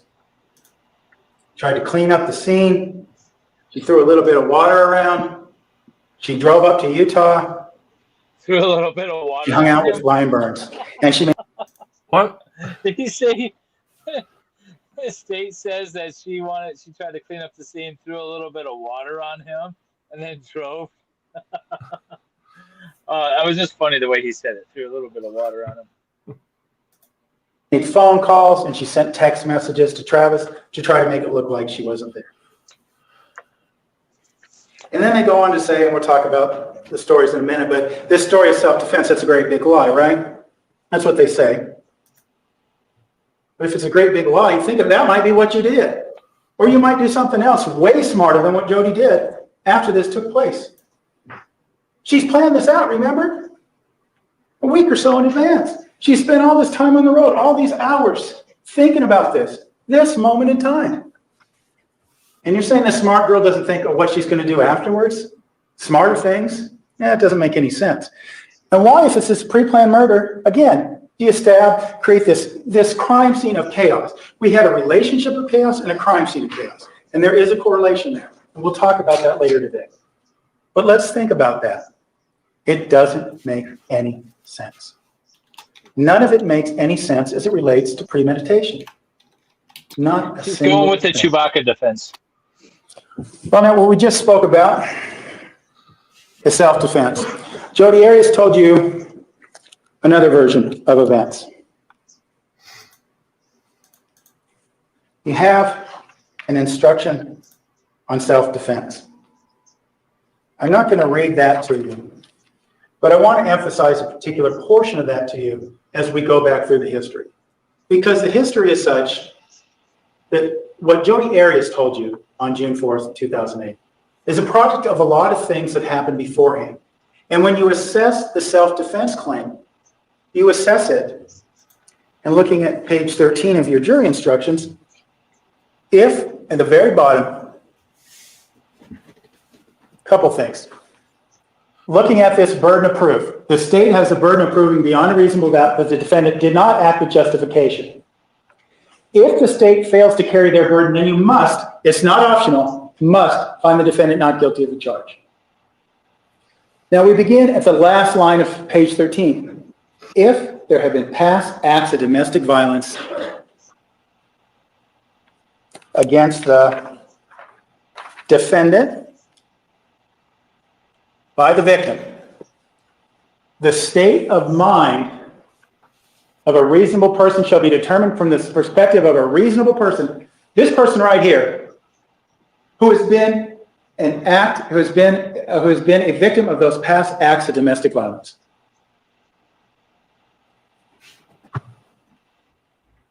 So, what are those past acts and how do we define domestic violence?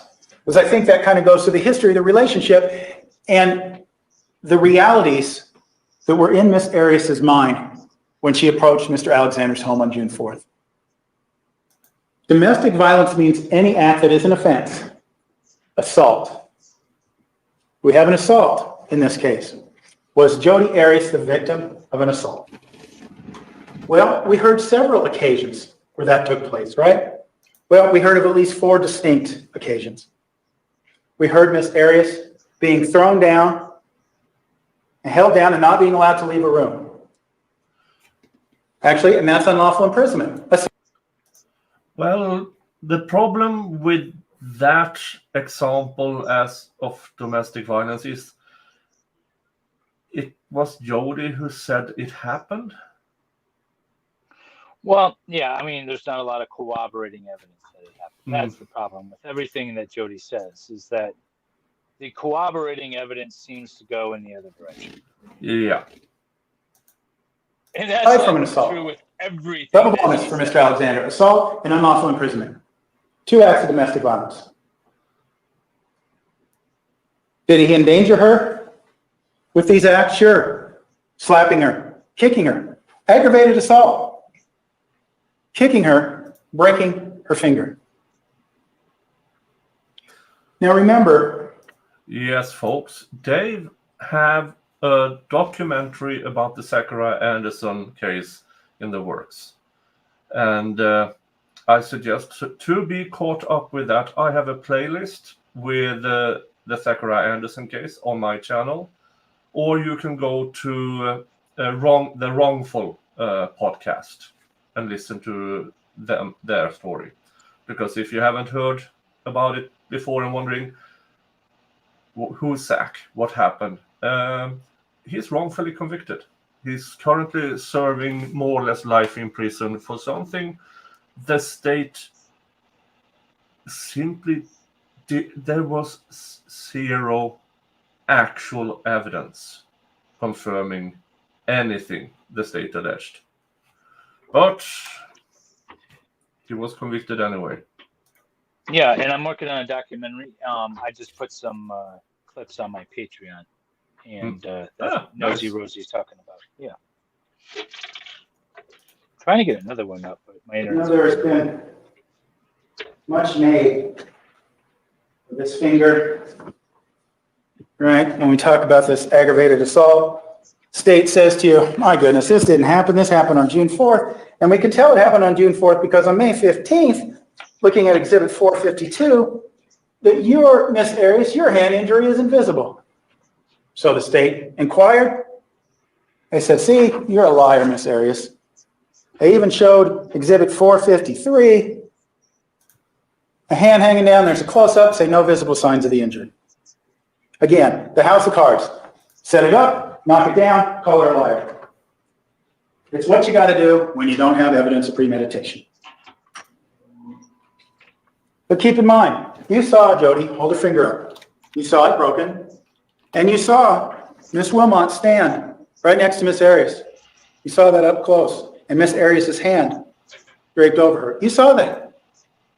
You can assess for yourself the visibility and the apparentness of that injury. Assault. He kicked her. Held her down. What's that? Let her leave. Threatened and intimidated her. We saw that in all the text messages. Exposing her was going to be the worst thing that ever happened to her. He was going to expose her to everyone she knew, right? Public vilification. Sexual assault. What about that? We heard about that. And what I would say is two different ways. Now, Miss Arias, and we heard a lot about her psychology at that period of time. And we saw tables, and we won't go through those again, where Miss Arias had real low self-esteem. Didn't think too much of herself. So it makes sense then, when Travis Alexander places his penis inside of her while she was asleep, and she kind of says no and pushes off and continues the act, doesn't want to break the vow of chastity. She doesn't consider that a sexual assault because they'd already done other sexual things before. She didn't say no at the time that he entered her. But the law tells you, and the definitions are there for you, that someone cannot consent to sexual activity when they're asleep. That's just the bottom line. That is a sexual assault. Yes, John. And we have the instance on June 4th, don't we? Where Mr. Alexander, and you have your definition of sexual assault, grabbed Miss Arias, put her arm behind her back, bent her over the desk, and had rough vaginal sex with her. She says, it wasn't that big a deal because I didn't say no. But why did she say no? Because it was a better alternative to his anger, to his wrath, to his hit. It was a better alternative. She submitted out of fear of physical violence. Dally, That's don't a take sexual notes assault. here. This is Now- not how you normally do it, Salvador. You're also to consider in terms of the relationship, you have to consider things in the relationship as far as domestic violence. The type of relationship, the length of the relationship, the frequency of interaction, and if the relationship has terminated.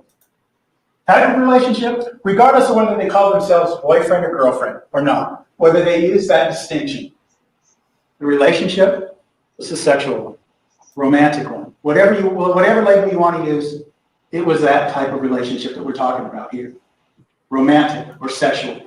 The length of the relationship. Again, it began in the fall of 2006 and ended tragically on June 4th, 2008. The sexual portion of the relationship didn't begin right away because you recall, Miss Arias had a boyfriend. She didn't want to be unfaithful to this boyfriend. She saw the relationship going nowhere.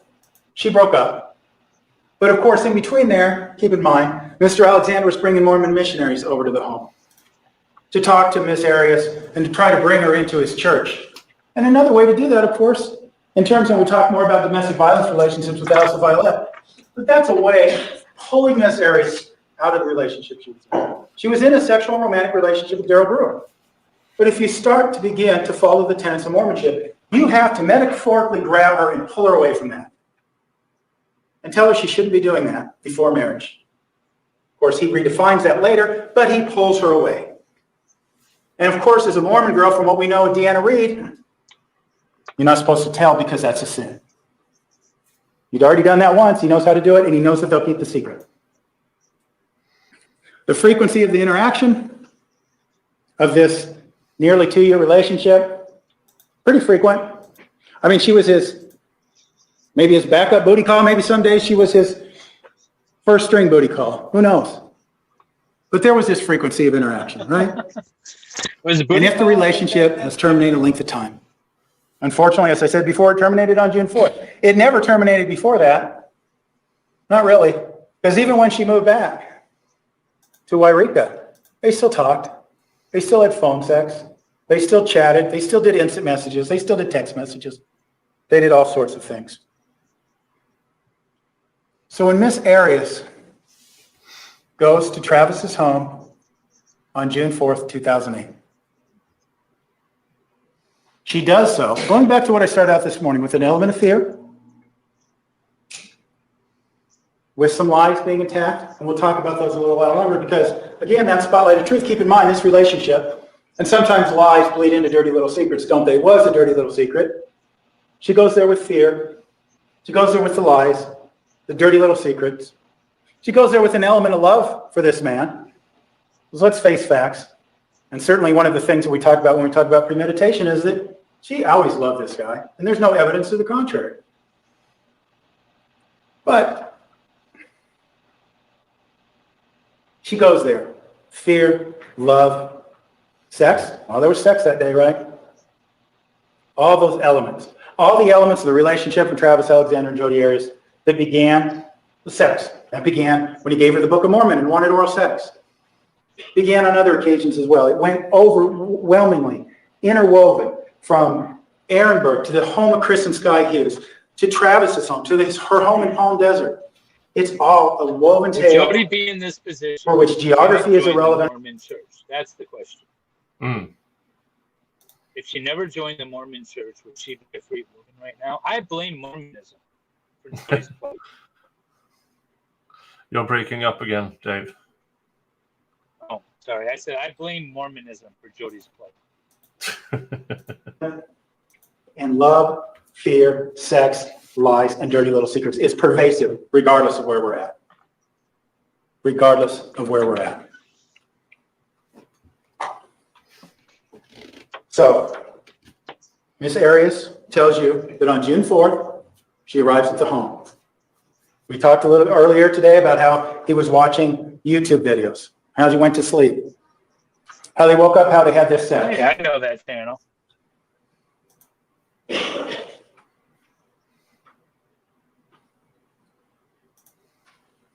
And she told you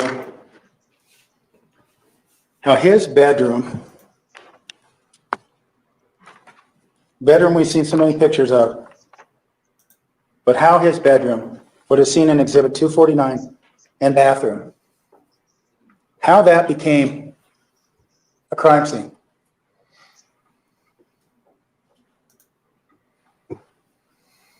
She talked to you about that, didn't she?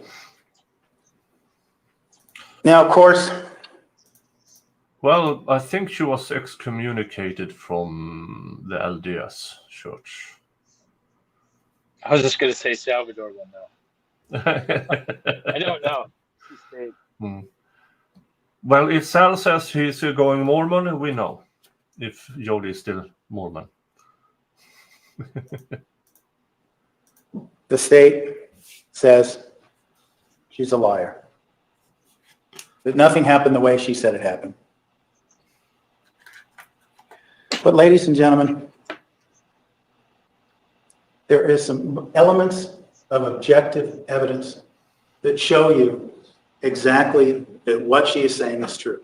Obviously, we have the computer evidence, right? She says what time you got there. We have the pictures. Now, another lie the state believes that there's another lie here, right? That before she arrives at this soon-to-be crime scene, she is lying about her abuse. That she was never a victim of physical abuse. Never. Why? Two reasons have been proffered by the state.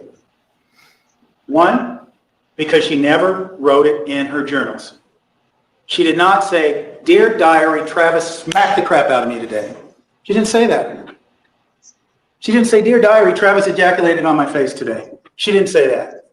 She didn't say, "Dear diary, Travis choked me until the point I passed out." She didn't say that. She didn't say, "Oh, he slapped me upside the head in the car because I wanted to move back." She didn't say that. That shows none of these things ever happened. And oh yeah, she didn't write, "Hey, dear diary, I saw Travis masturbating to an image of a child." And she didn't call the cops about any of those things. So therefore, she's lying. Again, it's another one of these house of cards because it seems to set up this premise as it relates to the journals anyway. That there's this requirement that a journal be complete. You know, he's asking Miss Violet, well, the journal's not complete unless it details everything. Well, I guess logically that's true. That's an unprovable premise. So she didn't write down every time she went to the bathroom on January 24th when she said nothing noteworthy to report. She didn't write all these other things down. And so therefore they didn't happen, right? I don't know what laws of journaling or what rules of journaling the state thinks apply here. But that's nonsensical. Because she's not required to do it. And guess what else? You know, the state had an expert up here. Well, one day she called herself an expert, one day she didn't. She might have been right the first day when she said she wasn't. But later she claimed to be a domestic violence expert, right? Janine DeMarte, 1 year of experience. Well, of course, she counted her time as a student. So if you count all those years, it was a lot more. But, you know, 1 year license, she's out there and she says, you know, she had this experience in domestic violence and actually administering questionnaires is what she did. But she said, what we all know, really common sense, is that battered women lie, right? They don't call the cops all the time. Alice Violet told us the same thing. They don't call the cops. They don't make a report. Like Alice told you, a vision out. Imagine, you know, someone's in a relationship for 10 years. They have 2 kids together. The guy has a good job. And he gets drunk and he hits the woman, right? According to the state's theory, and she doesn't report because she doesn't want him to lose his job. She doesn't want to get into trouble. She thinks it's a one-time thing, and she doesn't report. Now, under the state's theory, that woman was never hit because it wasn't in a police report. Well, let's shine the light of truth on that, shall we, ladies and gentlemen? How much sense does that make? That woman, she didn't report it. She wasn't hit. Come on. Now he's leaving out some information. It wasn't just that there was no police report, but she never told anybody. That also happens. Never wrote a police report. Yeah, but not writing it in her journal and actually contradicting herself in that journal. Now all of a sudden you have a bit too many steps that goes beyond what victim of domestic violence. Yeah, you can't. Well, okay. I mean, if you argue it right, police officers are trained to put anything important into a police report. So anything not in the police report, you could assume they deemed not important. That's not necessarily the same assumption with a journal, because who knows why somebody is writing in a journal. Maybe it's just to get something off of their chest. And although this was an issue that they felt was concerning, they didn't want to write it down. It's a different thing. They're not, you know, I can argue the difference. Now we are going towards the 2-hour mark, and I think this might be a good spot to end. Yeah. And we're going to redirect you guys over to a Nick Rekieta interview. Yeah, Chrissy Meyer interviewing Nick Rekieta, and he's getting slammed in the chat. And Well, yeah, I mean, well, yeah. there may or may not be reasons. But tell them we said hi. Yeah. Tell them Nick and MLS said hi. Yeah. But yeah, that would be it for the coming 4 weeks. Because next time we will see... that's sad to think about. Yeah, next time you will see the Jodi Arias trial is the final episode in Dave's Treehouse on August 23.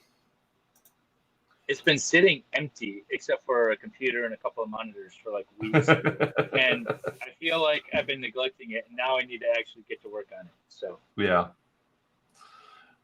So have fun, folks. See you Monday or Tuesday with more Young Thug things, or in Dave's case, Lego stream tonight.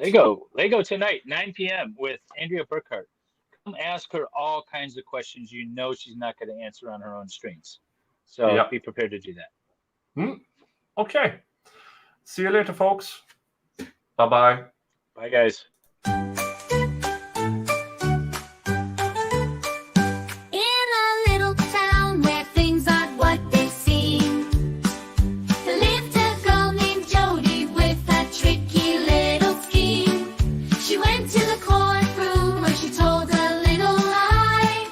Truth came out, oh my, oh. tried to claim Jodi was the culprit, she was the one to blame. But in this